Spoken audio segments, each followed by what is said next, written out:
আসসালামু আলাইকুম প্রিয় বাংলাদেশ। আজকে সারা বাংলাদেশ তথা সারা বিশ্বের মানুষ শোকাহত। আজকে আবার কি 31st নাইট ডে। তো মানে 31st নাইট ডে উপলক্ষে বাংলাদেশের আকাশে দেখতেছি আতশবাজি উঠাচ্ছে। মানে বাংলাদেশের মানুষ আমরা কতটা খারাপ।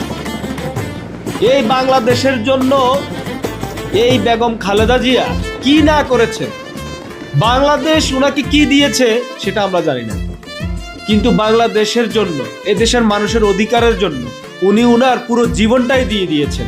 অথচ তোমরা বাঙালি জাতি আজকে মানে একটা দিন এখানে বাংলাদেশে এখন রাষ্ট্রীয় 3 দিনের শোক চলতেছে, মানে রাষ্ট্রীয়ভাবে 3 দিনের শোক পালিত হচ্ছে।